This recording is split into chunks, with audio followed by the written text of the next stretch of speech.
Hai, balik lagi di RWPP Plot. Hari ini kita akan melihat aksi dari Hibino Kafka, om-om kaiju yang akan melakukan misi pertamanya sebagai seorang defense corp. Akankah dia berubah menjadi kaiju lagi kali ini? Langsung saja kita lihat di alur cerita anime Kaiju Number 8, episode ke-6. Wibu. Episode kali ini dibuka dengan menampilkan situasi di ruang operasi Defense Corp dalam perencanaan penyerangan kaiju pada jam 3 pagi. Dipimpin oleh Kapten Ashiro Mina, Okonogisi Operator melaporkan status operasi di mana evakuasi warga sekitar sudah dimulai pukul 2.45. Okonogi, genjou hokoku. Hai, Maru 245より周辺住民の Kemunculan kaiju terletak di kota Sagamihara, di mana di sana telah bersiaga pasukan Self-Defense Corps alias semacam tentara gitu loh kalau di Indonesia. レオンモール駐車場に自衛隊特化連隊指揮所を設営中です。 FO 展開観測所。 Sepertinya warga sudah tampak terbiasa dengan situasi seperti ini. Terlihat dari tenangnya mereka melakukan evakuasi, nggak panik sedikit pun. Sudah disiapkan juga bus-bus yang siap mengevakuasi warga. Jadi, biar kalian gak bingung, ada dua pasukan yaitu JSDC, Japan Self-Defense Corps, dan Defense Corps itu sendiri. Self-Defense Corps semacam tentara yang tugasnya mengevakuasi dan membantu pasukan Defense Corps. Nah, pasukan Defense Corps ini adalah pasukan khususnya, khusus untuk membasmi kaiju, di mana mereka berada di garda terdepan. Gimana? Udah mulai pusing ya? Biar gak pusing, pegangan dulu. Oke, kita balik ke cerita, di mana rupanya kaiju kali ini adalah Honju berbentuk jamur, di mana tadinya dia kecil, tapi seiring waktu bertumbuh besar. Kemunculan Honju ini diikuti dengan kemunculan Yoju. Jadi, pembagian tugasnya adalah Kapten Ashiro Mina akan mengurus Honju, sementara Wakil Kapten Hoshina bersama peletonnya akan mengurus Yoju. Dan operasi ini dinamakan Operasi Netralisasi Sagamihara. 本作戦を以降、相模原討伐作戦と命名する。各位、検討を祈る。 Dan penyerangan pun dimulai. Pasukan Wakil Kapten Hoshina sedang menuju lokasi di dalam satu mobil bersama Kafka dan yang lain. Kikoru berharap jika Kafka tidak mengecewakannya kali ini setelah tahu jika Kafka adalah Kaiju Number 8. Kafka tampak tenang, tadinya begitu. Tapi ternyata sedari tadi Kafka menahan ingin muntah karena dia terlalu banyak makan. Aduh.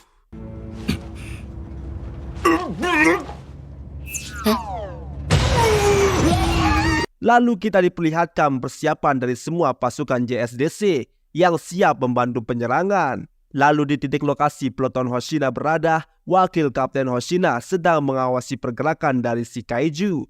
Seperti yang dijelaskan tadi, jika Kapten Ashiro Mina akan menangani Honjunya, masalahnya adalah Honju itu melahirkan Yoju. Tugas para peleton adalah memastikan tidak ada Yoju yang keluar dari area netralisasi. Ini tugas yang penting untuk menentukan jumlah kerusakan yang terjadi, berapa biaya renovasi, dan berapa lama waktu yang dibutuhkan.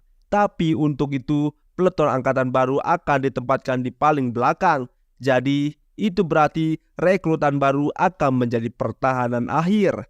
Rekrutan baru menjadi bersemangat karena ini misi pertama mereka.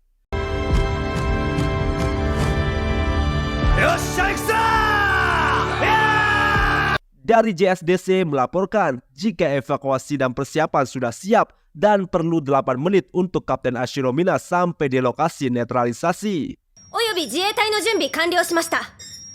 Ashiro隊長の配置まではあと8分。 Di sisi lain, ini kesempatan Kafka untuk membuktikan jika dia layak berada di Defense Corps. Dan serangan pun dimulai.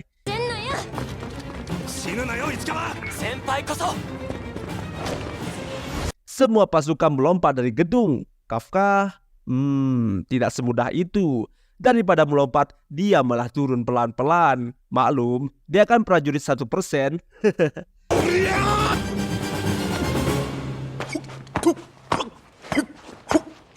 Diperlihatkan juga maksudnya Kapten Ashiromina sudah sampai di titik penembak jitu.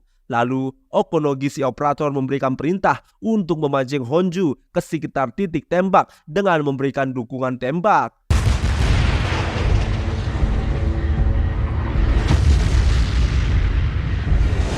Perintah diterima oleh pasukan JSDC yang melancarkan tembakan untuk memancing Honju ke titik tembak dan berhasil. Honju berhasil teralihkan. Diperlihatkan pasukan Kafka, mereka sudah bersiap menghadang para Yoju. Bukannya takut, kali ini Kafka merasa tenang. Dia merasa kekuatan Sweetnya mengalir ke tubuhnya. Dia seperti masuk ke mode Super Saya.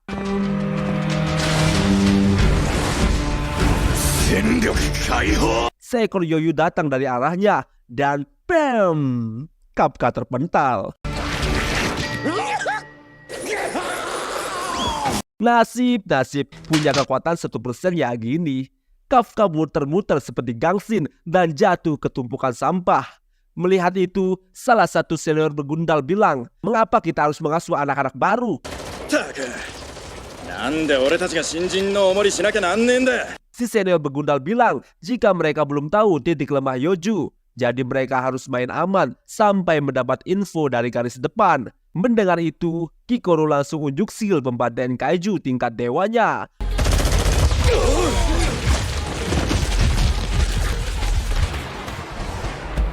Boom! Satu Yoju hancur, membuat senior begundal terkejut seperti sehabis dapat rumah bedah.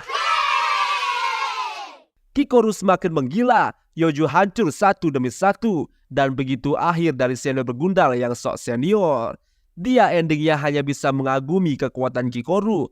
Begitu pula Kafka yang bilang, "Bagus Kikoru." Kikoru pun tersipu malu. Widih, sepertinya bakal jadi sugar baby-nya nih. Kikoru! Nice! Di tempat lain, Iharu dengan gagah berani membasmi Yoju. Dia melakukannya untuk pamer ke Leno jika dia lebih hebat. Tapi rupanya Ichikawa Leno bisa mengalahkan Yoju sendirian tanpa bantuan.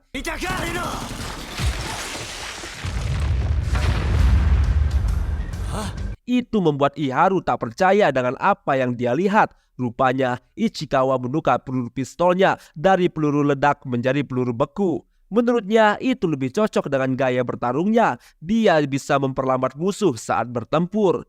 Tujuan Ichikawa untuk menjadi lebih kuat agar Kafka tidak perlu berubah menjadi kaiju.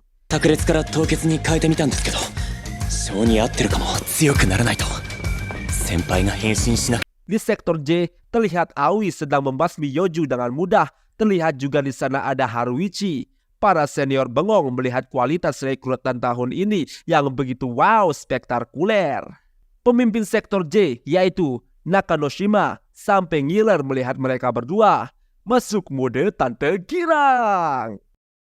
Sementara MC kita, Om Kaiju Kafka Hibino belum melakukan apapun. Sementara teman-temannya sudah berjuang keras. Lalu Kafka teringat perkataan senior begundal jika kelemahan musuh belum diketahui.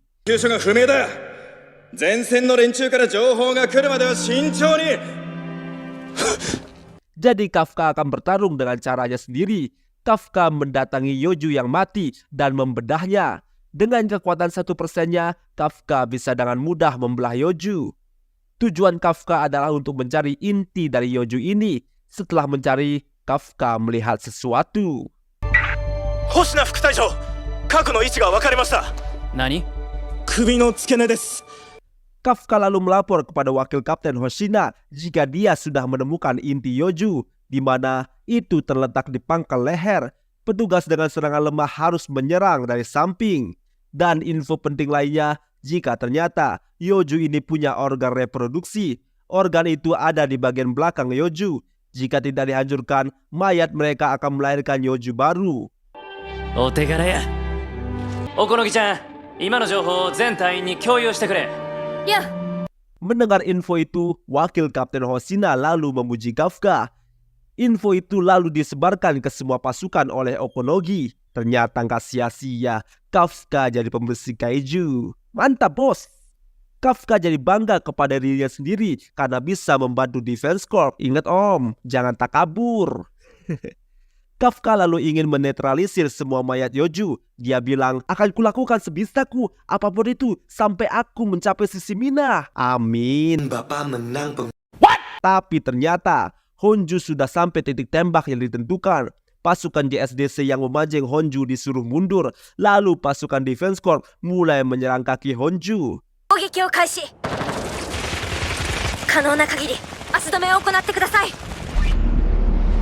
Dan tentu saja pemain inti kita, Kapten Ashiro, sudah bersiap dengan meriamnya. Setelah semua kondisi aman, Kapten Ashiro diberikan izin untuk menembak. Sambil mengingat janjinya dengan Kafka, Kapten Ashiro berkata, Kafka, inilah diriku yang sekarang. Kafka-kun, kore ga ima no watashi. Meriam mulai terisi dan begitu kuatnya sampai-sampai kekuatan tempur Kapten Ashiro adalah 96%. 解放戦力 96%。 Lalu wakil Kapten Hoshina menyuruh Kafka untuk memperhatikan baik-baik orang yang ingin dia dampingi. Kapten Ashiro menembak dan duar. Tembakan itu menembus tubuh Honju seperti donar. Gila.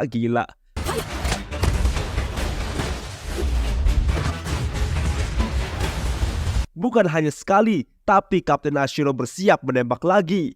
Duar. Lagi-lagi, itu menghancurkan Honju berkeping-keping. Dan tak puas sampai di situ, peluru ketiga siap ditembakkan. Dan duar lagi. Honju jadi remah-remah roti. Honju sudah tidak bisa bergerak sepenuhnya. Tak puas, Kapten Ashiro mau menembakkan peluru keempat. Dengan memaksa, Kapten tetap ingin menembak. Dan duar lagi. Aduh, capek deh ngomong duar. Intinya, di sini Honju itu benar-benar hancur. Di saat Kafka sedang mengagumi kehebatan Kapten Ashiro, wakil Kapten Hoshina menemui Kafka dan bilang, jika ingin di sisi Kapten Ashiro, itu berarti harus menyamai kekuatannya. Lalu Kafka dengan meremehkan bilang, bisakah kau melakukan itu, wakil Kapten Hoshina? Sempat hening, lalu wakil Kapten Hoshina bilang, tidak mungkin. Ngelawak mulu nih anak. Memang kekuatan tempur wakil Kapten Hoshina tidak sebaik senjata tempur jarak jauh Kapten Ashiro. Jadi wakil Kapten Hoshina tidak mampu mengalahkan kaiju besar seperti Kapten Ashiro. Tapi untuk monster kecil atau sedang, belum selesai bicara, seekor Yoju datang dari belakang wakil Kapten Hoshina. Kafka berusaha memperingatkan, tapi saking cepatnya tebasan wakil Kapten Hoshina langsung membelah Yoju dengan easy busy strawberry ulala. Dan itulah keahlian wakil Kapten Hoshina. Dia bisa lebih baik dalam melawan monster kecil dan sedang daripada Kapten Ashiro. Tenjo, ushiro!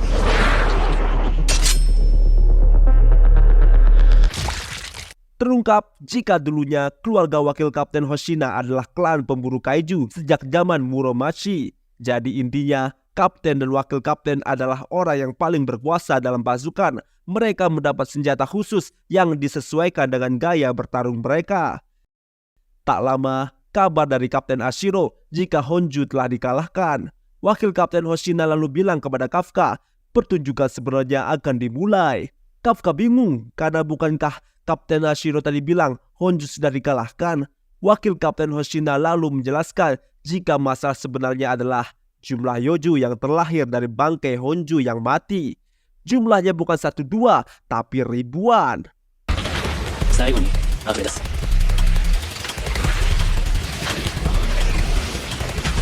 Rupanya di sini stamina dari para rekrutan baru sudah habis, mereka sudah lelah.